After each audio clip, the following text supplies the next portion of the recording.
साधारणपणे जेव्हा खिशामध्ये काहीच पैसे नव्हते तेव्हा डीकेटी मध्ये पहिले धन्यवाद देतो गुरुपौर्णिमेच्या निमित्ताने आदरणीय कल्लापण्णा आवाडे दादांना. कारण खिशात पैसे नाही येत माझ्या, मार्क चांगले पडले म्हणून ऍडमिशन घ्यायची आहे आणि अशा परिस्थितीमध्ये आदरणीय काणे सर दादा त्यावेळेस बोलत होते आणि ह्या त्यावेळेसच्या गरीब विद्यार्थ्याला पैशाचा विचार न करता डीकेटी त्यावेळेस ऍडमिशन दिली होती टेक्सटाईल इंजिनिअरिंगला, म्हणून त्यांना पहिले धन्यवाद देतो. आणि त्याच्यानंतर मग डीकेटीच्या या 4 वर्षामध्ये काय मिळालं नाही सांगतो. इचलकरंजीलाच मी धन्यवाद देतो की जसं काणेबुवांच्या माध्यमातून संगीताच्या काही गोष्टीचा विषय सुरू झाला आणि नंतर किती नावं घेऊ या ठिकाणी. सौंदतिकर साहेबांच्या अशोक सौंदतिकर साहेबांची आठवणी काढतो साहेब मुद्दाम या ठिकाणी. दिवटे साहेब या इचलकरंजी शास्त्रामध्ये टेक्सटाईलच्या माध्यमातून सुरुवात झाली. आपण आहात टेक्सटाईलच्या आपण आहात आणि हे करताना नाट्य क्षेत्राची सुरुवात झाली. स्मृतिगंध कला अकादमी आमच्या आदरणीय कैलासवासी श्रीकांत पाटील सर खूप जवळची व्यक्तिमत्व माझं, अत्यंत त्यांचा मुलगा असेल अभिजित वगैरे सगळी अतिशय माझ्या हृदयाजवळची व्यक्तिमत्व आहे सगळी. त्या माध्यमातून लक्ष्मण पाटील, गौरी पाटील, श्रद्धा वगैरे आम्ही एकच प्यालाला सुरुवात केली नाटकाला त्यावेळेस. अशा रीतीने नाटकाच्या संगीत नाटकाची सुरुवात इथेच झाली माझी. आणि या सगळ्या माध्यमातून पहाट पाडवा डीकेटी मध्ये जो होतो त्याच्या सुरुवातीचे जे फाउंडर म्हणून आम्ही तिथे गायला सुरुवात केली आहे तिथं. त्यामुळे याची सुरुवात इचलकरंजीत झाली आणि हे सगळं होत होत परत इंडस्ट्रीच्या माध्यमातून पुढे गेलो. मग आजरा सुतगिरणी शेवटचे मागचे 15 वर्ष आजऱ्यामध्ये जी सुतगिरणी होती एक तिथं सेटअप करून सगळा एक मॅनेजिंग डायरेक्टर म्हणून रोल पार पडत असताना 1-2 वर्षापूर्वी विचार आला डोक्यामध्ये की 30 वर्ष झाली आपल्याला इंडस्ट्रीमध्ये एमडी म्हणून कार्यरत करताना जे आपल्या पात्रतेनुसार आपल्या अल्पबुद्धीनुसार जे जे करायचं ते सगळं बेस्ट करून झाले. मग आता काय करूयात आपण आयुष्यभर हे सगळं जे काही केले आपण जे वाचले थोडंफार. मी पहिल्यांदा सगळे अज्ञानी माणूस आहे, फार काही मला ज्ञान नाहीये, पण जे काही थोडंफार आई वडिलांच्या गुरूंच्या कृपेमुळे मिळाले ते आपण आपला आनंद आधी घेऊयात, स्वतः आनंद घेऊयात आणि आपला आनंद घेण्यासाठी आपल्याला जे कळले थोडंफार ते वाटत करूयात. आणि हे करताना अनेक प्रेरणा झाल्या. आता तोष्णीवाल सर इथे बसलेले दिसत आहेत. त्या धबधब्याच्या याच्यातला एक फोटो बघितली आमची चार्जिंग होऊन जातो. मला सांगतो की माणूस दमतच नाही कधी. अशा पद्धतीचे चार्जर मला इचलकरंजीतच मिळाले मला त्या ठिकाणी. मी किती नावं घेऊ, काय काय नावं घेऊ. आणि एक फोन जेव्हा मला आला या ठिकाणी आमचे मित्र अभिजित फोगाडे ज्यांनी माझ्यावर नाटकातून कामं केली बरीच तिथे इथं बसलेले समोर रोटरीयन आहेत. त्याचा फोन आला की असं असं इचलकरंजीत रोटरीमध्ये प्रोग्रेसमध्ये व्याख्यान आहे आणि त्या विषयावरती बोलणार का. मी काय कशासाठी कधी कुठला विषय काही चर्चा न करता ओके म्हणून थांबून टाकली. आणि मग नंतर विषयाला गुरुपौर्णिमेनिमित्त बोलायचे. ठीक आहे म्हटलं आपली पात्रता तेवढी आहे की नाही तपासूयात आपण. आपल्या भांड्यात काय काय राहिले खरकट अजून ते बघायचं असेल तर बोलायला सुरुवात केली पाहिजे ना. जाऊयात बोलायला म्हटलं. असं म्हणून 2 दिवसापूर्वी पुण्यात होतो तिथे काही कार्यक्रम होते आणि ते करून या ठिकाणी आलो. छान आमचा दिवस आहे. म्हणजे हे निमित्त जे आहे रोटरीमध्ये सगळ्यांना पहिल्यांदा धन्यवाद देतो. कारण बऱ्याच वेळांना हा धन्यवाद आपण आयुष्यामध्ये विसरलो. बऱ्याच वेळा होतं काय की जे जे निमित्त बनलेत आपल्याला आपण फक्त कोणी काय केलं नाही किंवा कोणी मला कसा त्रास दिला, माझ्या जीवनामध्ये मला अडथळे कोणी कोणी केले याच्यावर जास्त विचार करतो. पण माझं जीवन ज्यांनी दिले अशी कितीतरी माणसं आहेत कदाचित त्यांना माहित नाहीये. आपण त्याला एक शब्द वापरला होतो नादान गुरु म्हणतात. उसे पता नाहीये लेकिन उसने मेरे लिए बहुत अच्छा किया है. कळत नकळत त्याच्याकडून घडलेल्या चुकांचं माझ्या जीवनामध्ये मला खूप सुंदरता मिळाली. त्यासाठी त्या सर्वांना धन्यवाद. आणि आपल्या आयुष्यात हा धन्यवाद शोधला की मग त्या गुरुतत्वाकडे आपल्याला वाटचाल व्हायला सुरुवात होते. आपल्याला सगळ्यांना माहिती आहे आपण की आपल्या तैत्तिरीय उपनिषदामध्ये आपण जे नेहमी शब्द वापरतो मातृदेवो भव, पितृदेवो भव, आचार्य देवो भव. तैत्तिरीय उपनिषदातले ह्या ज्या आहेत त्यात पहिल्यांदा आईला स्थान दिले आहे. कारण ते संस्कार सुरू होतात त्या गर्भामधून सुरू होतात पहिल्यांदा. म्हणून गर्भसंस्कार हा शब्द आलेला आहे. मग त्या ठिकाणी आपल्याला जीवनामध्ये त्या गुरुतत्वाकडे जाण्यासाठी पहिल्यांदा ह्या गोष्टी जेव्हा यात काहीच माहित नाही आपल्याला तेव्हा त्या आईच्या गर्भातून आपण जन्म घेतलाय आणि तिनं त्या गर्भातून जन्म दिलाय. म्हणून पहिल्यांदा त्या मातेला, कारण पहिल्यांदा दूध पाजलं त्या आईनं, जन्माला आल्यानंतर पहिला हात फिरवला डोक्यावर आईनं. म्हणून त्या आईला पहिलं स्थान दिले मातृदेवो भव म्हणजे आधी आईला सांगितले. वडिलांच्या माध्यमातून आपल्याला बाहेरचं जग काढायला लागतं, मार्गदर्शन मिळतं. म्हणून त्यांना ते गुरु आपले अशा पद्धतीने वडिलांना आपण वंदन करतो. आणि अर्थातच जगाचं ज्ञान आपल्याला जेव्हा मिळायला सुरुवात होते तेव्हा आपले शिक्षक आपल्यासाठी कार्य करतात, आचार्य आपल्यासाठी काम करतात. म्हणून त्या आचार्यांना वंदन. किती छान आहे ना. खरं तर आपल्या संस्कृतीमध्ये खूप चांगल्या गोष्टी दिल्या, पण झाले काय गडबड आता ती संस्कृती हळूहळू बाजूला पडते की काय असं वाटायला. कारण पाश्चिमात्य संस्कृतीचं जे अतिक्रमण आमच्यावरती व्हायला लागले त्याच्यामुळे सगळ्यात मोठा धोका काय झाला माहितीये? मेकॅलेनी सांगितलं होतं त्यावेळेस की भारतामध्ये जर सगळ्या माणसांना तोडायचं असेल तर पहिल्यांदा याच्यातल्या फक्त पैसे मिळवणारा माणूस तयार करा, शिक्षण तेवढं तयार ना, ते करिअर आणि पैसा मिळवणारा फक्त शिक्षण द्या. या बाकीचं जे आचार्य पद्धतीचं गुरुकुल पद्धतीचं शिक्षण आहे ते यांच्यापर्यंत पोहोचू नका. डिवाइड अँड रूल हा ब्रिटिशांचा रूल होता आणि त्याच्यासाठी हे फक्त पैसे मिळवणारं मशीन तयार करा म्हणजे आपोआप शिक्षण पद्धतीवर घाव घातला. आणि या संस्कृतीवर आहे भारताची दुसरी ताकद काय आहे तर परिवार एकत्र आहे भारताचा. आपल्याकडे बघा पूर्वी काका मामा सगळे काका वगैरे असे किती मोठं कुटुंब असायचं. दुसरा धोका होता की या कुटुंबावरती आघात करा. बघा आता आपण त्याचं हे मी बोलतोय सत्य पाहताय आपण. लग्न झालं की मुलाला फ्लॅटची किल्ली देतोय आपण, जा बाबा तू राहा, तू तुझी बायको जिथं असेल तिथं सुखी राहा. ही कुठली पद्धत आहे? ज्या आई वडिलांनी जन्म दिलेला आहे, शिकवलं आहे, अरे संसार आधी हाताला चटके म्हणत चटके खाल्लेले, एका ठराविक काळानंतर फक्त बुद्धिजीवी पद्धतीनं तो मुलगा पुढे जातो, शिकतो, थोडंसं 4 पद्धतीचं ज्ञान घेतो, मोबाईलवरच्या 5-10 ऍक्टिव्हिटी शिकतो, थोडं आर्टिफिशियल इंटेलिजन्स म्हणून एआयच्या जमान्यात थोडासा शिरतो तो मुलगा. आणि त्याला मुलांना या पिढीला साधारणपणे वाटू लागतं की आई वडील आता बॅक डेटेड झाले, मागं गेले आई. हे आपलं अधःपतन झालंय. त्याचं कारण आपल्या मागची संस्कृती आहे. ती संस्कृती हळूहळू कुठे ऱ्हासाकडे चालली आहे त्या भौतिक सुविधांच्या मागे लागण्याच्या. पैसे मिळव, गाडी घे, बंगला घे, याच्यावरती सगळं मार्गदर्शन होतं. शिक्षण पद्धती पण कशी बदलत चालली बघा. ते जर बघितलं तर आज या व्यास पौर्णिमेच्या निमित्ताने या गोष्टींचं आपण मनन करत होऊया, स्मरण करत होऊया. आणि मी विनंती करेन सगळ्यांना, मला नाही माहित मी कितपत फार अभ्यास करून बोलतो असं नाहीये, पण जे अनुभवले आहेत खूप अनुभव घेतले, चांगले घेतले, वाईट घेतले, मी पण चुकलो बऱ्याच गोष्टी, पण त्या अनुभवातून शिकला नाही तर तो माणूस नाही. तर त्याच चुका केल्या तर तेच जीवनात परत येणार. म्हणजे काल जे चुकलं ते आज पण चुकत राहिलं तर परत कालचे रिझल्ट आज परत तेच येणार. मग बदलायचं आहे की नाही आपल्याला? मग बदलायचं असेल तर या व्यासपौर्णिमेच्या निमित्ताने या व्यासपीठाला पहिल्यांदा धन्यवाद देतो. आज किती व्यासांचे उपकार आहेत आपल्यावरती. आज आपण बऱ्यापैकी ही सगळे शब्द ऐकतो नुसतं आपण की महाभारत लिहिले गेले, वेद, आता वेदांना त्याला अपौरुषी असं त्या वेदांना म्हणले. अनेक ऋषींनी अनेक जणांनी मिळून दिलेले वेद आहेत. त्या वेदांना संक्षिप्त स्वरूप देण्यासाठी त्या व्यास महर्षींनी, त्या गुरुवर्यांनी काय केलं असेल, त्याला सूत्रामध्ये बांधलं आणि त्याला ब्रह्मसूत्र असं नाव दिले, संक्षिप्त केलं. आणि त्या ब्रह्मसूत्राच्या माध्यमातून व्यासमुनींनी आपल्याला बऱ्याच गोष्टी सांगण्याचं, पुराणासारख्या गोष्टी, पुराण जे आहेत त्या कथेच्या माध्यमातून मार्गदर्शन करणं. आता ही गोष्ट पण बघा, आपण किती छोटीशी गोष्ट आहे, सगळ्या धर्मामध्ये पण ही विसरलोय आपण. एक छान गोष्ट सांगितली जायची, आपल्या घरातली धार्मिक गोष्ट सांगितली जायची, रामाची गोष्ट असेल, कृष्णाची गोष्ट असेल, की वाल्याकोळीची गोष्ट असेल, सांगितली जायची मुलांना लहानपणी. आता ही होते का सांगा, हे फार कमी ठिकाणी दिसतंय की नातवंडांना आजोबांची गरज राहिलेली नाही असं चित्र निर्माण झालंय. पण ती आहे तर कारण पिढी घडायची असेल तर या गोष्टी दिल्या पाहिजेत ना, की व्यासांनी काय केलं आमच्यासाठी. आम्ही महाभारत अख्खं त्या व्यासांनी लिहिलं आमच्यासाठी.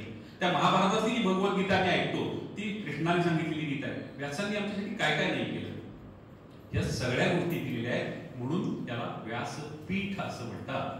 ज्ञान वाटप जिथं केलं जातं, जिथं आपण या गोष्टी साहित्य असेल, या गोष्टी जिथं सांगितल्या जातात त्या पीठाला व्यासपीठ म्हणतो. बऱ्याच वेळा आपण गडबड करतो, मंच म्हणतो. रंगमंच, नाट्यकरण जिथं होतं तो रंगमंच, आणि हे व्यासपीठ तिथं व्याख्यान होत आहे, साहित्यिक देवाणघेवाण होती, काव्याची देवाणघेवाण होती. अशा प्रकारच्या या गोष्टींना आपण व्यासपीठ म्हणून पुढे जातो. आणि म्हणून व्यासांचे आपल्यावरती उपकार आहेत की फक्त व्यासांचेच, काल व्यास पौर्णिमा म्हणून त्यांचं मी नाव घेतलं, पण प्रत्येक धर्मामध्ये अनंत संतांचे, अनंत गुरूंचे आपल्यावर खूप उपकार आहेत जर बघितलं तर आपण. आता गंमत सांगतो मला की मी अध्यात्मावरती बोलायला जेव्हा आज सुरुवात केली असं नाही, इथलं परत धन्यवाद देतो. याच रोटरी क्लबच्या जागेला मी धन्यवाद देतो. कारण जेव्हा इंडस्ट्रीमध्ये इंदिरा महिलामध्ये जेव्हा मॅनेजिंग डायरेक्टर म्हणून जबाबदारी पार पडत तेव्हा आतून आवाज येत होता. आई माझी लहानपणी मला म्हणायची, शिक्षक होते आईवडील माझे, आम्ही तुला पैसे नाही देऊ शकलो पण तुला विचार एवढे देईल ना की तुला आयुष्यभर पुरतील. आणि खरंच मी धन्यवाद, अत्यंत मनापासून कृतज्ञता व्यक्त करतो. माझ्या आई वडिलांच्या आज नाहीयेत पृथ्वीवरती, पण ते ऐकतायत मला. तर ते जे सांगायचे मला की या पद्धतीने मी इथे होतो, मग कुठेतरी आतून आवाज यायला लागला होता की अरे आपण बऱ्याच ठिकाणी काही चांगलं घडू किंवा वाईट घडू. मी शिर्डीला साईबाबांना दर्शनाला जायचो, गजाननांच्या पोथीचं पारायण करायचो, ह्या आधी सगळ्या गोष्टी ह्या होत होत्या सगळ्या. पण याच्यातून आतून एक आवाज यायला लागला होता की आपल्याला काहीतरी वेगळं पण पाहिजे, वेगळं पाहिजे. आणि जेव्हा आतून आपल्या ज्याला म्हणतात तहान निर्माण होते की मला हे पाहिजे, मला फक्त पैसे नाही मिळवायचे, मला फक्त करिअर गोल एवढंच नाही करायचे, ते आवश्यक आहे, पैसे मिळवू, घर करू, गाड्या घेऊ, त्याच्याबद्दल काहीच माझं दुमत नाहीये. पण हे सगळं करत असताना मला आतला पण एक आवाज आहे, म्हणून या विठ्ठलगणेश माझं खूप जवळचं हृदयाचं नातं आहे. ते का तर याच रोटरीमध्ये अचानकपणे आत्मदर्शन शिबिराच्या माध्यमातून संजीव कुलकर्णी सर माझ्या संपर्कात आले आणि पहिलं माझं अध्यात्माचं शिबिर साधारणपणे 2000च्या आसपासचा काळ आहे, तिकडे एखादं वर्ष नीट आठवत नाही मला, पण त्या 2000च्या काळात अध्यात्माचं शिबिर म्हणून असेल ते पहिलं माझं इथंच झालं, संजीव कुलकर्णीचं आत्मदर्शन शिबिर. मला आठवतंय या रोटीच्या त्या लॉनमध्ये लोळलो आम्ही, खेळलो, मजा केली. आणि तिथे एक असं म्हणतो ना धक्का बसला काहीतरी, अरे काहीतरी वेगळं घडतंय आपल्या जीवनात, काहीतरी वेगळं घडायला लागले. आणि मग तिथून जो बरोबर पॅरलल एका बाजूला करिअर चाललंय, एका बाजूला हे सगळे टेक्सटाईलचे वस्त्रोद्योगाचे विषय सांभाळत होतो आणि त्याच वेळेस पॅरलल या सगळ्या गोष्टी पुढे निघाल्या होत्या. आणि या सगळ्याच्या मध्ये करत मग भारतामध्ये कुठली सिस्टीम आली. मी इथे राहत होतो तेव्हा अण्णापवाडी सांगितलं समोर माझ्या आता की ब्रह्मकुमारीचं सेंटर तिथे होतं आपल्या रिंग रोडला निरामायच्या तिथे. तिथं पण काही जाऊन माझं त्या तिथले साधना करणं, व्याख्यान देणं असं सुरू झालं. आणि त्या माध्यमातून असा झालेला प्रवास जो आहे तो करत करत करत करत एक इंडस्ट्री एका बाजूला चालली, दुसऱ्या बाजूला आपल्या कला क्षेत्रातल्या ज्या गोष्टी आहेत आतमध्ये आपण सुरुवातीला रोटरीचं वाचन जे केलं त्याच्यात काही काही वाक्य बघा, हे खरं आहे का, गुरुतत्वाचा शोध घ्यायला आपण जसं पुढे जाऊ तेव्हा हे चतुष्श्रुती जे आहे हे खरं आहे का, आता मी इथं बसलेलो आहे किंवा बसलेली आहे ह्याच्यातून मला काही घेऊन जायचं आहे का, फक्त रोटीचे प्रोसिजर आहे, बोलवलंय, अमुक आलंय, टाक टाक झालं, थार घातले, तुले घातले, घरी जाणार, परत येले माझ्या मागल्या घडी भुकली सोनारे, इकडून तिकडून गेले वारे, का मला माझ्यात काही बदल करायचा, माझ्यासाठी जगायचे की नाही. पण म्हणजे काय, माझ्यासाठी जगायचं म्हणजे काय, आपला विषय शोध गुरुतत्वाचा. त्या गुरुतत्वाच्या शोधाच्या दृष्टीने आपण पुढे निघालोय. एक छोटीशी गोष्ट व्यासांच्या निमित्ताने आहे की शुकाचार्य जे होते, शुकमुनी जे होते, त्यांना सांगितलं की जनकाच्याकडे जातो. त्यांना सांगितलं की व्यासांनी सूचना दिली होती की त्यांना सांगा जा तुम्ही आणि जनकाच्याकडून तुम्ही आणखी पुढची माहिती घ्या, सगळं ज्ञान प्राप्त झालंय, आत्मज्ञानाच्या गोष्टी झालेल्या आहेत, सगळं माहिती करून घेतली तुम्ही. आपण म्हणतो ना बरंच पठण झालंय, माझं वाचन झालंय, ज्ञानेश्वरी झाली, गाथा झाली, दासबोध झालाय, एकनाथी भागवत झालं, सगळं वाचन झालंय, मस्त सगळं झालंय, पारायण झाली, माझं झालंय ना सगळं, जा जनकांकडे. तर मी हे ग्रंथांचं उदाहरण आजच्या दिलं, पण त्यावेळी त्यांनी सांगितलं जा तिकडे म्हणून. गेले शुकमुनी, शुकाचार्य गेले तिथे, जनकांच्याकडे गेले आणि जनकांच्याकडे गेल्यानंतर तिथून त्यांनी बाहेर निरोप पाठवला जनक राजाला. राजा होता तो, त्याला निरोप पाठवला, सांगा शुकाचार्य आले म्हणून आपला निरोप द्या म्हणाले. गेला माणूस निरोप घेऊन गेला, शुकाचार्य आले म्हणाले. त्याच्यावरती त्यांनी आतमध्ये जनकाने ऐकलं, ठीक आहे. त्यांना त्यांनी सांगितलं संगम म्हणजे संघ सोडून द्या, संगम त्यक्त्वा असं त्यांनी सांगितलेलं आहे. त्याच्यामध्ये त्या वेदांमध्ये उल्लेख आहे सगळे उपनिषदांमध्ये की त्यांना सांगा तुमचा संघ सोडा आणि सुखी राहा. आणि एवढंच सांगितलं निरोप दिला. ते म्हणजे आत बोलवलं नाही बोलवलं निरोपाला. मग त्यांनी विचार केला का नाही मला जनकाने आतमध्ये बोलवलं. म्हणजे अरे आपण जनकांसारख्या श्रेष्ठ ज्ञानी पुरुषाला आपण काय सांगतोय, शुकाचार्य आले म्हणून सांगा. नाही म्हटले शुक आलेले आहेत म्हणून सांगा. गेले परत आतमध्ये, शुक आलेले आहेत म्हणून सांगितलं. परत जनकाने आपण सांगितलं संगम त्यक्त्वा सुखी भव, संघ सोड आणि सुखी हो. परत बाहेर आले असं सांगितले. मला बोलवलं नाही म्हणाले, नाही बोलवलं. परत मनन केलं शुकाचार्यांनी, एवढा ज्ञानी माणूस पण का मला आत बोलवलं असेल, माझं काही चुकलंय का. परत त्यांनी सांगितलं अरे हा आपण सांगितले शुक आले म्हणून सांगा. आदरार्थी त्यांच्यासमोर आपण वयाने लहान आहे, आदरार्थी कसं सांगतोय शुक आले.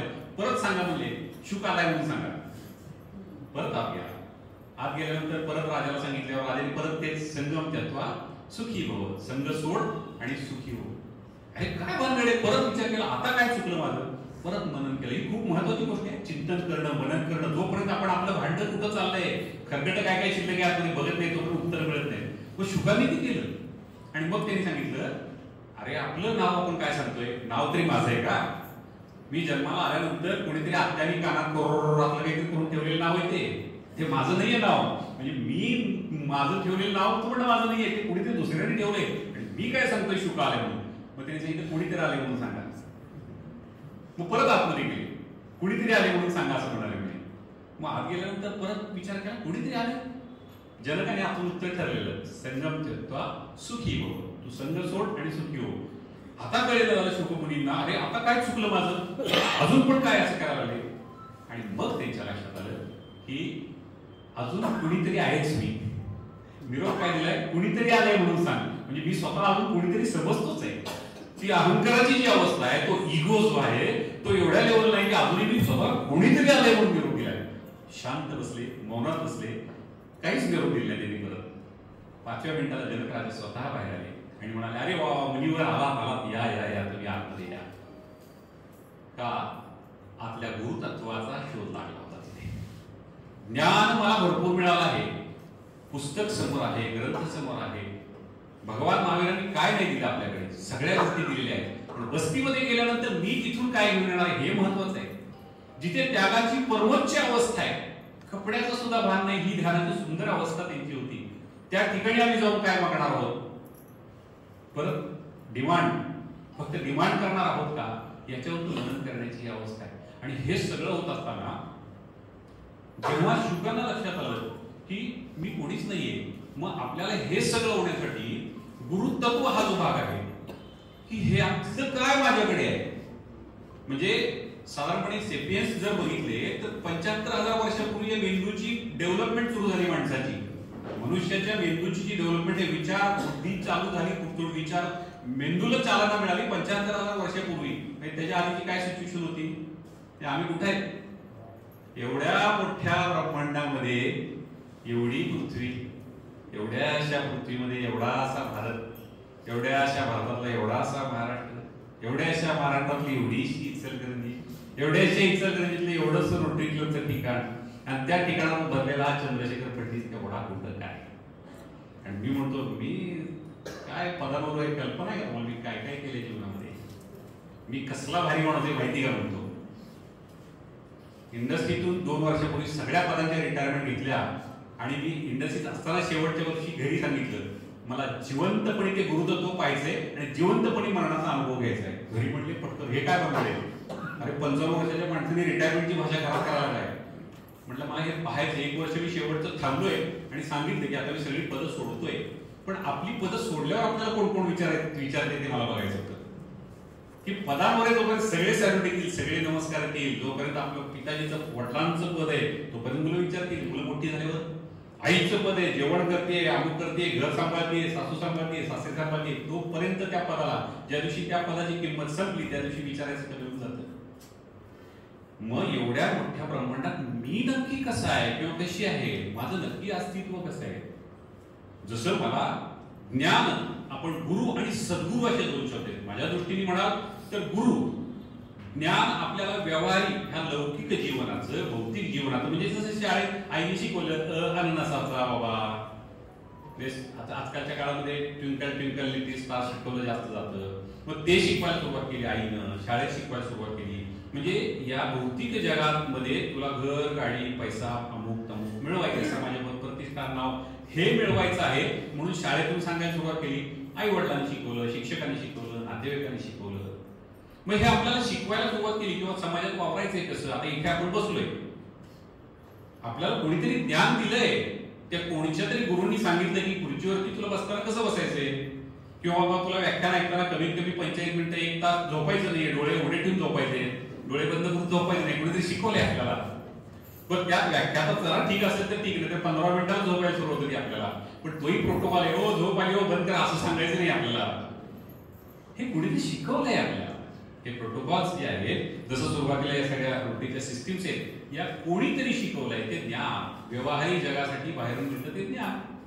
मग मुलांना जसं पोस्टात जा, आता जात नाही ऑनलाईन आहे, किंवा आता जीपे करायचंय तुला, एटीएम यूज करायचंय, किंवा वेगळे अकाउंट्स यूज करायचे तुला, कशी यूज करायची, फेसबुक कसं, इन्स्टा कसं, ह्या सगळ्या गोष्टी, ट्विटर तुला कसं वापरायचं, कोणीतरी शिकवतंय. आणि मग हे ते व्यवहार चालवण्यासाठी, जीवन चालवण्यासाठी कुणाकडून तरी आपण जे बाह्य ज्ञान घेतो ते गुरु शिकवत आहेत, गुरु देत आहेत आपल्याला. पण सद्गुरु हा जो शब्द आहे, सत्य आहे त्याच्यामध्ये, शेवटचं सत्य काहीतरी आहे की याच्या पलीकडे काहीतरी. म्हणजे माझी शाळा शिकायची आहे, पहिले यायचे 95% पाडायचे, ए ग्रेड पाडायचे, झालं. पुढं आपण आपल्यावर विचार करूयात ना, शाळा शिकून पुढे गेलो आपण, कुठेतरी वाटलं तर इंजिनिअरिंग, मेडिकल, शिक्षक, संसार अमुक काहीतरी करूयात, झालं, ते पण झालं. पुढं आता लग्न करायचं, ते दुकानात जाताना तशी लिस्ट असते, तशी शॉपिंग लिस्ट. नवरा कसा पाहिजे, 1 2 3 4 5 6 10 लिस्ट. मुलगी कशी पाहिजे, 1 2 3 4 5 6. त्या सगळ्या लिस्ट आपण तयार केल्या, टॅली केल्या, त्याला आपण गुण रमवणे असे शब्द वापरतो. जुळले बाबा, काय 20 25 30 40 सगळं जुळलं, मान्य, लग्न लावलं. 6 महिने त्यांचे राम सीतेचा संसार चालला. 6व्या महिन्यानंतर काही मंत्राला शिरलीच मध्ये संसार. बायकोला कळण्यात आलं की सासूचं ऐकू का नवऱ्याचं ऐकू. नवऱ्याला तर शेवटपर्यंत कळत नाही विचारायला, मी कुणाचा आहे, आईचा आहे का बायकोचा आहे. ते ढोलकी बायकोला जर समजा विचारलं तर आई म्हणजे लहानपणापासून तुला तळ हाताच्या पोडासारखा मोठा केला आणि किक मारतो, बायकोला घेऊन बाहेर जातोस. आई वडिलांची किंमत आहे की नाही. आणि समजा आईला विचारायला सुरुवात केली त्यानं, तर लगेच काय होतं, त्या ठिकाणी बायको म्हणती माझं बॉय आहे 1 नंबरचा, लग्न कशाला केलं माझ्याशी, ऐका अजून आईचंच ऐकत होता. ते ढोलकीला शेवटपर्यंत कळत नाही मी कुठल्या बाजूने. पण ठीक आहे, आता हे सगळं आपण अनुभवातून काही गोष्टी घेत जातो, हे सगळं कुणीतरी शिकवतं आपल्याला, म्हणून गुरु म्हणतो आपण त्यांना. आणि सत्य, त्याचं अंतिम सत्य काय, संसाराच्या काही टप्प्यांवर आल्यानंतर हे झालं, ते झालं, ते झालं, ते झालं, मग आता काय. म्हणजे एक गंमत आता जाता आठवली मला. एक अतिशय वृद्ध, साधारणपणे 90 वर्षाचे एक गृहस्थ बेडवर झोपलेले होते आणि आता शेवटच्या घटका मोजताय. आणि त्यावेळेस त्यांनी विरोधीला मुलांना बोलून घ्या, सगळ्या मुलांना बोलून घ्या. दुकानातून वेगवेगळ्या दुकानात मुलं होती, सगळी मुलं आली. त्या दुकानात एका त्यांची जी मुलं होती ती सगळी आली. वडिलांच्या शेवटच्या घटका मोजणाऱ्या वडिलांपाशी आली. वडिलांनी त्यांना प्रश्न विचारला मुलांना, अरे तुम्ही सगळेच इथं आला, दुकानात कोण आहे. कुठंतरी आतमध्ये या व्यवहारी आयुष्याच्या पलीकडे काहीतरी आहे. जेव्हा मी शांतपणे झोपतो आहे, रात्री मी झोपते आहे, गाढ झोपेत आहे, तेव्हा मी माझं नाव, माझी पद, माझी प्रतिष्ठा, मी कोण आहे सगळं विसरलेलो असतो. पण शरीर चालू आहे, देह भाव आहे तो आहे, तो शरीर चालू आहे. पण मी ज्याला दिवसभर मी घेऊन झेंडा फिरतोय, मी चंद्रशेखर फडणवीस, मी अमुक, मी तमुक, माझं पद, माझी प्रतिष्ठा, माझे किती लोक, माझे किती कारखाने. झोपल्यानंतर आपलं काही नाही, आपलं नाव सुद्धा आपलं नाही, आपण कोणीतरी ताबा घेतलाय शरीराचा आणि somebody playing there. मग हे आतमध्ये ना जे कुणीतरी ताबा घेतलाय आपला, तो माहीत करून घेण्याचं जे आहे ते तत्व गुरुत्व. ते माहीत करून घेतलं पाहिजे की जीवनामध्ये येऊन मला हे सगळं केलं. कोणी कमी, कोणी साधी गाडी, कोणी भारी घेतली, कोणी 2 व्हीलर, कोणी 2 BHK, 5 BHK, what ever it may be, काहीतरी केलं. पण शेवटी काय आतमध्ये काहीतरी आवाज आहे, कुछ तो है जो ऊपर से आया हुआ है, ते काय, हे शोधायची ती प्रक्रिया आहे, ते गुरुत्व शोधणं. पण त्याच्यासाठी आपल्याला 3 प्रकारचे गुरु आपल्या जीवनामध्ये येऊ शकतात. मग आता हे कुणीतरी सांगायला पाहिजे, हे जे आहे काय आहे आतमध्ये, मी कोण आहे. ज्याच्यामध्ये वेद असतील, उपनिषद असतील, सर्वम खल्विदम ब्रह्म तत्वम असी, ते मीच आहे. म्हणजे अहम ब्रह्मास्मी, मी ब्रह्म आहे, तिथपासून ते तू पण तेच आहे, तत्वमसी, तिथपर्यंत सगळा जो प्रवास आहे, हा जो सगळा प्रवास आहे, कोण आहे, हे जग काय आहे. मग ते तूच आहे म्हणजे काय, अहम ब्रह्मास्मी म्हणजे काय, अनल हक, हे एकच तत्व आहे, सबका मालिक एकच आहे. म्हणजे एक सगळे जण उठतात एक सांगतायत, जे ज्ञानी पुरुष आहेत सगळे सर्व धर्मांमध्ये, ते एक आहे म्हणून सांगतायत, एक अद्वैत आहे, ते एकच आहे म्हणून सांगतायत. मग त्या एकाचा शोध जर घ्यायचा असेल तर जीवनामध्ये 3 प्रकारे गुरूंचं अस्तित्व एंट्री करत आपल्याला. एक आहे अव्यक्त गुरु, निराकार गुरु, म्हणजे शरीर देहरूपी गुरु नाही, शरीराने नाही येत, देहाने नाही येत. हे ब्रह्मांड आहे, चराचरामध्ये, सगळ्या चराचरामध्ये परमेश्वर आहे. वो है सब जगह पे, तो आहे सगळीकडे. त्याचं अस्तित्व सृष्टीच्या स्वरूपात असेल, पण ते चराचरामध्ये, कारण कोकिळीच्या गळ्यात आवाज कोणी दिलाय, तुमच्या आमची काय ताकद आहे कोकिळीच्या गळ्यात आवाज येते, तो आला आहे कोकिळीच्या गळ्यात आवाज. आपण जन्माला आता या क्षणाला आपण विचार जर केला, मला मिळालेला माझा रंग, माझी उंची, माझं रूप, माझ्या गळ्यातला आवाज, माझी दृष्टी, जे मला दिसतंय सगळं, हे कोणाचं आहे. ह्या सगळ्या प्रोसेससाठी जेव्हा माणूस स्वतःहून, मग ग्रंथांचं काय नाही आपल्याकडे, गीता, कुराण, बायबल, सगळं ज्ञान आपल्याकडे, अनेक तीर्थंकरांनी अनेक गोष्टी सांगितलेल्या आहेत. सगळ्या गोष्टी शापवादापासून अनेक वेळा आपल्याकडे दिलेल्या गोष्टी, अनेकात्वाद, किती गोष्टी दिलेल्या आहेत. ते कुठल्या धर्मामध्ये काय दिलेलं नाही सांगा. ज्ञानेश्वरी आमच्याकडे सुंदर माऊलींची अमृतानुभव आहे, गुरु शिष्य त्यांच्यातले दोघांच्यातली चर्चा आहे. त्या अमृतानुभवामध्ये दासोपदामध्ये तर सगळी शतक आहेत, मूर्खांची सुद्धा त्यात लक्षणं सांगितली आहेत, गुरुची लक्षणं सांगितली आहेत. या सगळ्या गोष्टी ज्या आहेत हे का अट्टहास आहे सगळा. आता वारी झाली आता मुक्तीरामची, त्या वारीमध्ये माझे एक काका आहेत, आता वय वर्ष 85, त्यांचा मला फोन आला. अरे शेखर, चंद्रशेखर आता शेखर म्हणाले, शेखर मी फलटण पासून चालत निघालोय वारीला, मी गंमत म्हणून प्रश्न विचारला. काका चाललाय, चांगली गोष्ट, या वयामध्ये मस्त बिझनेस चाललाय, सांगताय तुम्हाला काय मिळतं त्याच्यातून. तर त्यांनी दिलेलं उत्तर जे आहे ते गुरुतत्व आतलं सापडलेली माणसं. तरी माझ्या प्रत्येक पावलाला मला पंढरीचा विठोबा दिसतोय आतमध्ये. हे जे आहे ना, वारीला जाणार आहे तिथं जाताना जन्म मरण नको, आता नको येर झालं कैवल्याच्या चांदण्याला. मी बऱ्याच वेळा स्वतःसाठी अहंकार राव म्हणतो भुकेला शेखर, ते भुकेला चकोर शब्द येतो. हे जे आहे ना, हे तत्व सापडण्याचं की अव्यक्त गुरु म्हणजे स्वतः केलेली साधना. पण त्याच्यासाठी कदाचित लाखो करोडोमध्ये एक दोन असतात की जे कुठल्याही सत्य मार्गदर्शनाशिवाय त्यांना तो शोध लागतो. स्वतःच्या माध्यमातून की मनन केलंय, चिंतन केलंय, पठण केले, वारंवार त्यातच आहे आपण. हे काय जग आहे, मी कोण आहे, काय चाललंय, पृथ्वी काय आहे, हे का तयार झाले, सगळे आहेच का, बरं माझा रोल काय, मग मी का पृथ्वीवर जन्माला आहे, असे अनेक प्रश्न सतत विचारले, ध्यान केले, चिंतन केले, मनन केले, पठण केले. हे ज्यांनी केलं त्यांना अव्यक्त गुरु जो आहे तो त्या पद्धतीने पहिल्यांदा. पण लाखामध्ये एखादा असू शकतो असा जो या गुरुच्या माध्यमातून साक्षात्काराची अवस्था, स्टॅबिलायझेशन, त्या अवस्थेपर्यंत जाऊ शकतो. नाहीतर मग ते वो आया ते उत्तर गई म्हणजे काय झालं, ते जे ते मिळालं कसं, का असं झालं असेल की भगवान महावीर राजे होते, असं असताना अंगावर कपडे नाही तर काहीच भान नाहीये, काय सापडलं त्यांना ते. असे फार कमी आहे की अव्यक्त गुरु म्हणून त्यांना तो शोध झाला. आत्म जे आहे ते स्वरूप ज्ञात झालं, माहीत झालं. दुसरे गुरु आपल्या जीवनामध्ये येतील देहधारी शरीर. ते काय करतील आपल्या जीवनामध्ये येऊन, अनंत माध्यम, अनेक माध्यम आहेत. ते शब्दांनी आपल्याला मार्गदर्शन करतील, भजनाच्या माध्यमातून मार्गदर्शन करतील, प्रवचनांच्या माध्यमातून मार्गदर्शन करतील. कधी कधी त्या गुरूंची उपस्थिती सुद्धा काम करून जाते. आपल्याकडे एक शब्द आहे बघा, तथास्तु, म्हणजे त्याप्रमाणे तुझं हो. म्हणजे माऊलीने जर सांगितले, जो जे वांछील तो ते लावो, ज्याला जे हवं ते त्याला मिळो. हे कोणी म्हटलं तर ताकद येणार आहे त्याच्यात. ज्यांनी ती साधना केली, ज्यांनी तपश्चर्या केली, ज्याला माहितीये मी माझ्या विकारांच्या वरती, काम, क्रोध, मद, मोह, मत्सर याच्यावरती मी काम केलंय, माझा कंट्रोल आहे माझ्या रागावरती, माझी ग्रीड, माझी लालच जी आहे त्याच्यावर माझा कंट्रोल आहे, हे ज्यांना कळलेलं आहे त्यांनी हे शब्द म्हणायचे, तथास्तु. तुझं आपण बघा, मुलांना नमस्कार करायला लावतात, ती संस्कृती विसरू येऊ नये. हे सहस्त्रार चक्र जे आहे ना, आता त्याच्यात जात नाही, पतंजली योगदर्शनाकडे वळत नाही, पण मूलाधार चक्र जे आहे आपल्या माकडापासून वरती जी ऊर्जा, चेतना वर वर जाते, ही साधना जेवढी करत जातो आपण, त्या सहस्त्रार चक्रामधून जेव्हा चेतना त्या अनंतामध्ये विलीन होते तेव्हा ती साक्षात्काराची अवस्था प्राप्त होते. आणि मग त्यासाठी वेगवेगळ्या प्रकारचे गुरु. पण आता त्याच्यात करताना गुरु निवडायचं स्वातंत्र्य आपल्याकडे नीट सजगपणे जागृत with awareness it should be. नाहीतर बोगसपणा खूप येत चाललेला आहे. म्हणजे सत्याचं ज्ञान जो माणूस देणार आहे ना, जे गुरु सत्याचं ज्ञान देणार आहे, शेवटचं सत्य की तुझ्या जीवनाचं सत्य काय झालं, तुला बाकीचं कळलं सगळं, जीवन संसार कसा करायचा, मुलं कशी वाढवायची, त्यांना शिकवायचं कसं, कपडे कुठले घालायचे ते शिकवलं.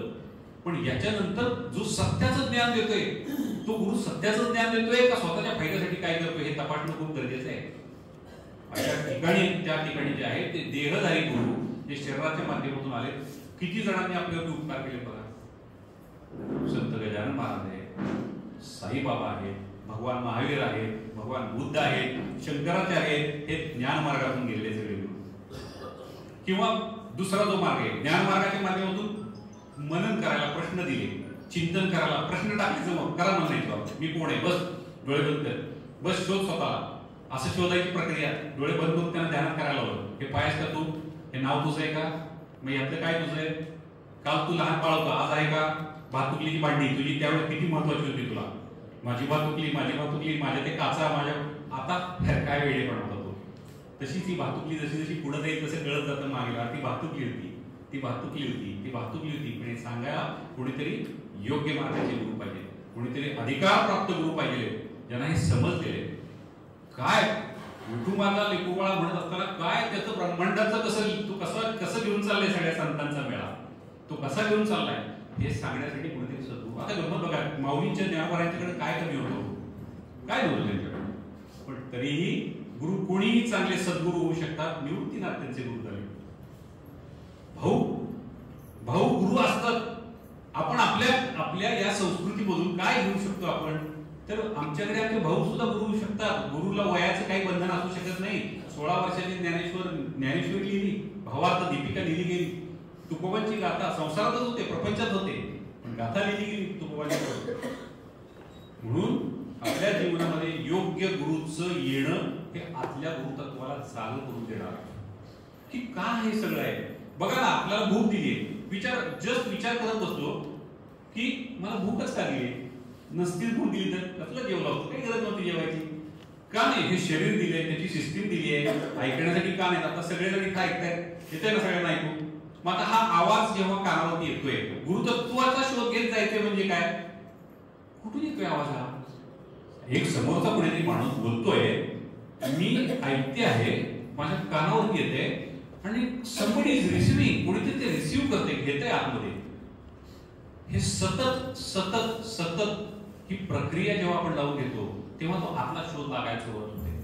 मी अजून बालक आहे, त्याच्यामध्ये माझा अधिकार नाही, पण जे ज्या प्रक्रियेत चालू आहे, ज्या सगळ्या सद्गुरूंनी या जीवनात आलेले बरेच जण आहेत, त्यांनी जो रस्ता दाखवला की तू असं चालायला, तुला बरेच पुरस्कार सत्कार सोय शाली मिळतील, काय उपयोग नाही त्याचा, ते कर.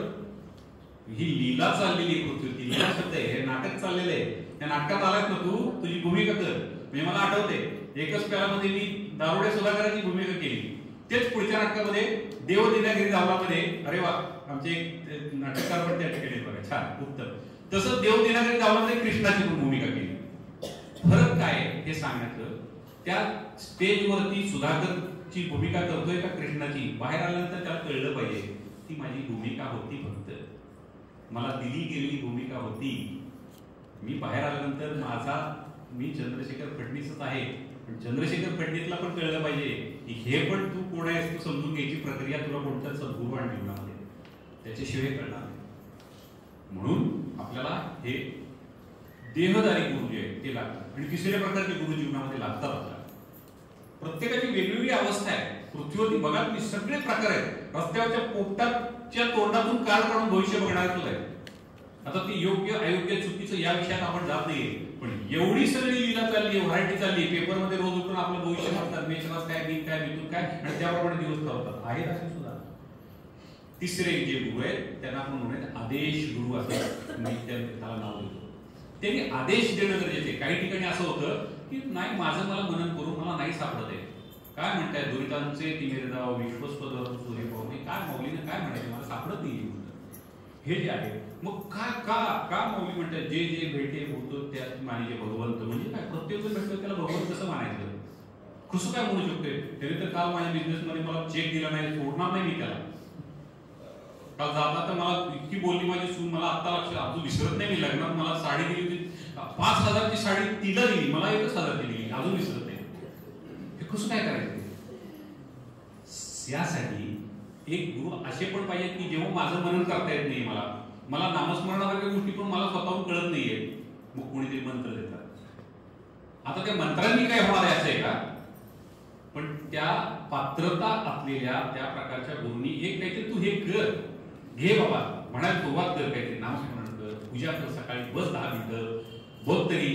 त्याच्यात आपण गंमत आहे, म्हणजे गुरुतत्वाचा शोध बोलतोय आपण, म्हणून आपल्याला त्या पूजा करत असताना किंवा गुरुकडे गेल्यानंतर डिमांड करायचे फक्त, माझ्या पोराला पटकन चांगली बायको मिळून देत किंवा पोरीला चांगला नवरा मिळून देत, 11 नारळ ताबडतोब.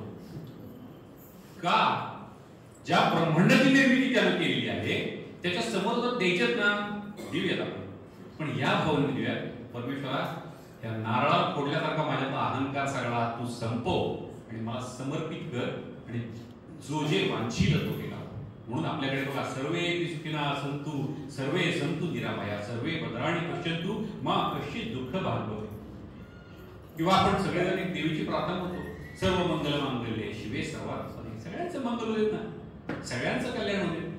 मग ही भावना यायची असेल तर टप्पे ठरवत आपण आपल्याला बघायला पाहिजे. गुरु कोण कसे त्याच्यापेक्षा मी कुठल्या पायरीवर आहे, माझी लेवल कुठली आहे साधारण विचाराची, मग मला याच्यातून मुक्त व्हायचं असेल तर मी कशा पद्धतीने करायला पाहिजे, कोणाच्या सहवासात जायला पाहिजे, कोणाच्या संपर्कात असायला पाहिजे, म्हणजे माझा चेतनेचा स्तर वाढेल, माझे विचार चांगले व्हायला लागतील. मग याच्यासाठी विदुराचं एक गंमत आहे महाभारतामध्ये. विदुराने धृतराष्ट्रांना सांगितलं, अहो ते पांडवांचं राज्य आहे ना, देऊन टाका ना त्यांना, तुम्ही का ते करताय, राज्य पांडवांचं आहे, मग तुम्ही का देताय ते हे करताय. त्याच्यावर धृतराष्ट्राने दिलेले जे उत्तर आहे, धृतराष्ट्र म्हणाले मी एकटा वगैरे असतो तेव्हा मला लक्षात येते की राज्य पांडवांचं आहे, त्यांना द्यायला पाहिजे, पण दुर्योधन समोर आला की माझा विचार बदलतो, द्यावंच वाटत आहे. सहवास किती महत्वाचा आहे, सत्संग हा जो शब्द आलाय, अशा गुरुच्या संगतीमध्ये असायला पाहिजे, अशा सद्गुरूंच्या सहवासात आपण असलं पाहिजे की जे त्या थातून वातून गोष्टीतून आपल्याला भ्रमिष्ट करण्यापेक्षा तुझ्या आतला शोध घे, तू स्वतःला शोध, कुठले कुठले तुझ्यामध्ये विकार साठलेले आहेत तुला शोध, त्याशिवाय तुला आनंद सापडणार नाही. आनंद आहेच, जसं आपण दगडामध्ये मूर्ती नाहीये का, आहे ना, दगडामध्ये मूर्ती आहे, पण काय केलं जातं, मूर्ती बनवताना कडेचा भाग कापला होता, हे काढला, मग आज छान मूर्ती दिसायला लागते. नैती नेती उपनिषदात सांगितलं, हे कट की मग आज छान मूर्ती दिसायला लागते. पण मग गडबड काय होते, आपल्याला या प्रकारचे जे गुरु आहेत आणि आपल्या अनंत उपकार आहेत आपल्या ऋषीमुनींचे, संतांचे, सद्गुरूंचे सर्व धर्मांमध्ये. गंमत बघा, कुणाला ज्ञान मार्ग पाहिजे का, चल ध्यानातून मनन करून पठण कर, पुस्तकातून कर, पण कर, तुला दिले भरपूर ग्रंथ सामग्री दिली आहे, ग्रंथाच्या ग्रंथ दिलेले आहेत तुला, हरिपाठ दिलेला आहे, पण देवाची द्वारी उभा क्षण भरी, पण हा क्षण सापडतोय का बघ, देवाची द्वारी उभा क्षण भरी, पण तो क्षण कसा पाहिजे, तेणे मुक्ती चारी साधी आहे, त्या मुक्तीकडे चालू असेल तर, नाहीतर देवाची द्वारी उभा क्षण झालं, पारायण संपलं, हरिपाठ हक्का संपला, पण मला काय मुक्तीतली एवढं पण मग पण सापडला नाही, तो सापडतोय.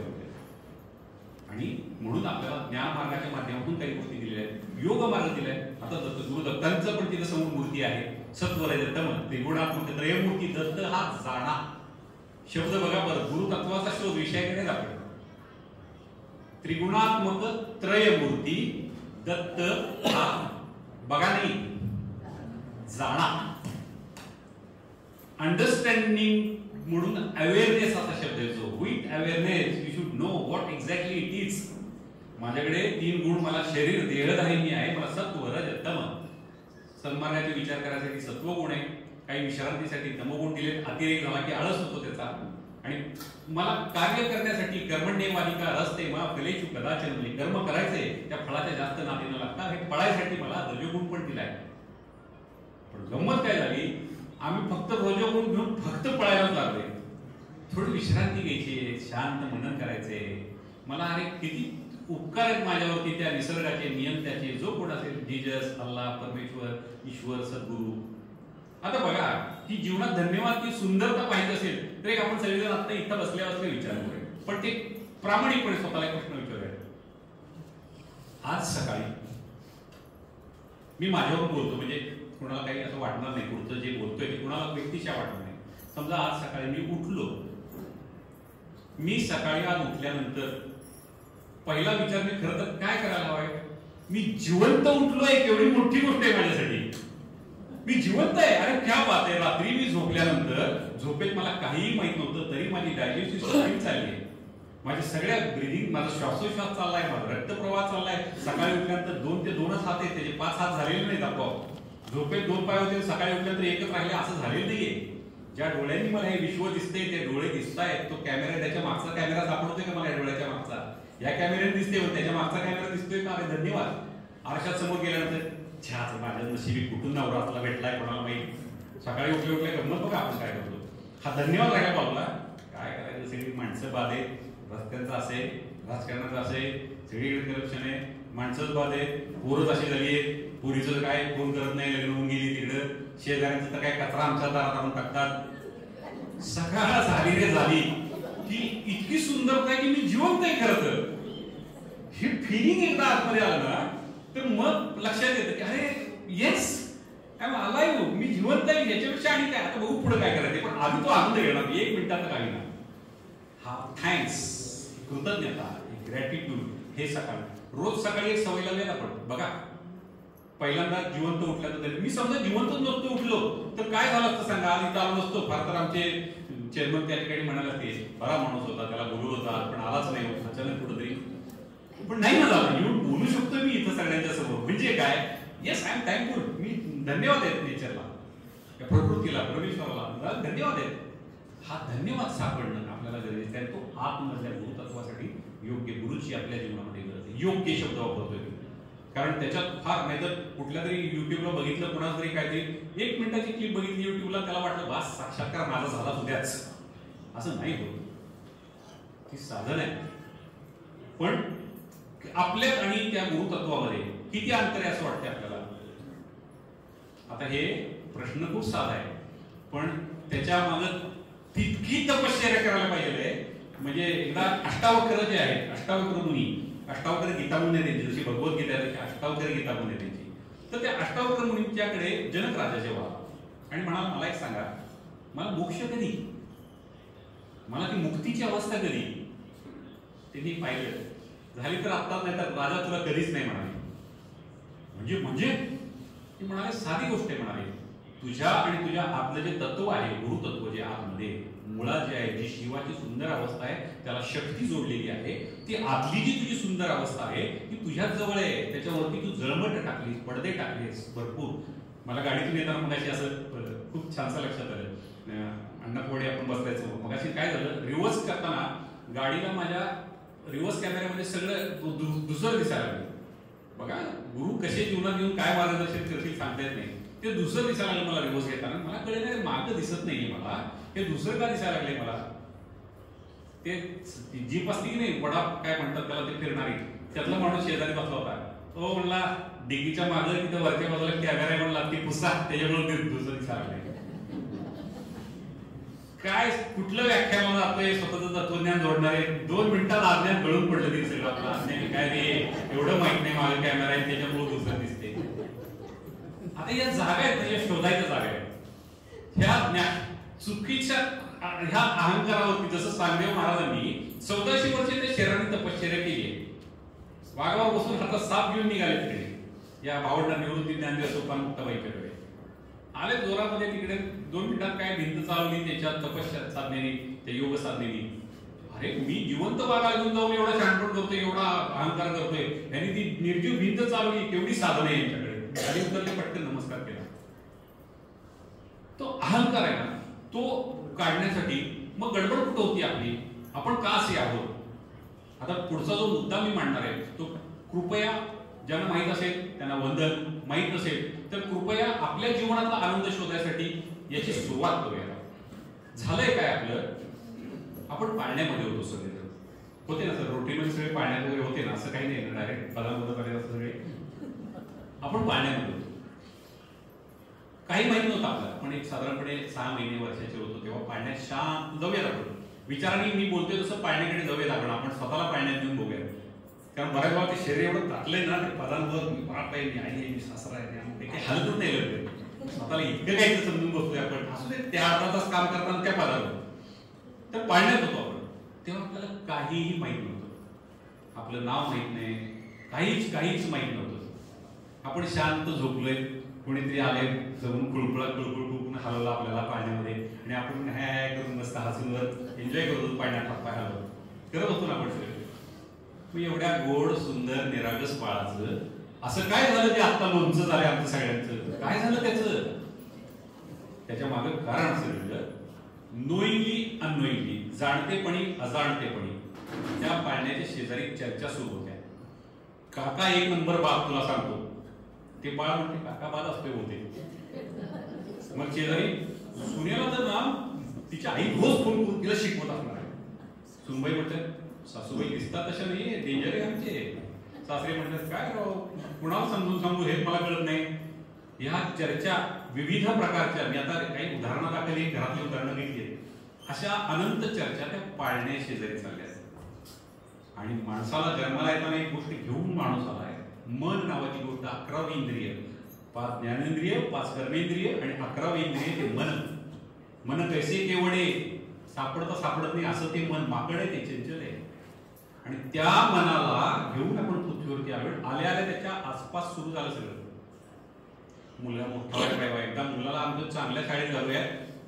जन्म आता तर किती भयंकर आले, पोरग अजून पोटात आहे तोपर्यंत पुण्या मुंबईत ऍडमिशन सुरू शाळांच्या, अजून पोटात आहे तोपर्यंत त्याची ऍडमिशनचं काय करायचं. आणि ते विचित्र प्रकार आहे, इंग्लिश मिडियम किंवा मराठी मिडियम, ते कुठलं ज्ञान आहे मला अजूनपर्यंत कळलेलं आहे. आम्ही मराठी मिडियम मध्ये शिकलो, इंटरनॅशनली सगळे व्यवहार केले, निम्मा काळ भारताच्या बाहेर राहिलो, काहीही अडचण आली नाही कुठं. पण त्याचा फायदा असा झाला की मातृभाषा ज्याची जी असेल ती, मराठी, हिंदी, कन्नड, उर्दू, संस्कृत, ज्याची जी मातृभाषा करत असेल ती, बिकॉज ऑफ त्याचा परिणाम असा झाला की त्या माणसाला बाकीच्या सगळ्या गोष्टी अभिव्यक्त प्रेझेंट करता येतात, व्यक्त करता येतात. एक छान कविता आहे मॅडम, इथं नाईकवाडे मॅडम कविता आहे, त्यांचा जर तो पाठ त्याने जीवन ठेवला नसता तर कुठल्या त्या कवी वगैरे तर ठेवलाही नाही. त्या कवितेत राहिल्या का, ह्या सगळ्या गोष्टी आपल्या ते गुण आहे, आपण प्रेझेंट करतच नाही, बाहेर आणतच नाही कोणाला. म्हणून ह्या सगळ्या गोष्टी करण्यासाठी आपल्याला स्वतःचे शोध घेत असताना या मनाला काय काय प्रोग्राम झाले ते समजून घ्यायला पाहिजे आहे. मग त्या मनाला आता बघा, बऱ्याच वेळा त्या मनाला सांगितलं लहानपणापासून जर ऐकायला असेल, मी काळाच आहे, मी बुटकाच आहे, मी अशीच आहे, मी तशीच आहे, हे सतत ऐकलं गेलं असेल तर त्या सबकॉन्शियस माइंड मध्ये, अंतर्मनामध्ये, अंतर्मन हे अत्यंत आपलं जास्त काम अंतर्मनच करतं. बाह्यमन जे आहे ते फार कमी काम करतं. जे अवचेतन मन म्हणतात त्याला, सबकॉन्शियस माइंड जे ते खूप काम करत असतं. जे जोसेफ मर्सीने एक पुस्तक लिहिले त्याच्यावरती, the power of subconscious mind म्हणून, मराठीत त्याचा पुष्पाताईकरांनी अनुवाद केलाय. त्या अंतर्मनामध्ये काय काय जाऊन बसलेले. आता गमलं इथेच सगळेजण आहेत, कोणाच्या घरी लक्ष्मीची पूजा करत असतील, कोणाच्या घरी चर्च मध्ये जात असतील, कोणाच्या घरी मस्जिद मध्ये जात असतील, कोणी श्रीराम जयरामचा घोष करत असतील.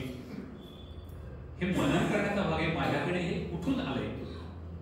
लहानपणी कुणीतरी घरात सांगितले की आपलं कुलदैवत हे, आपल्या घरातली प्रथा ही अशी अशी आहे, आपल्या घरामध्ये असं असं चालतं, त्याचप्रमाणे ते प्रोग्राम झाला. भाषा सुद्धा बघा, आपल्या घरात जी शिकवली ती भाषा आपली झाली. लहानपणी त्याला ए ऍपल सांगितलं तर तो ए ऍपलच म्हणतो, आणि अननसाचा म्हटलं तर तो अननसाचा म्हणतो. मग हे कुठून आलं?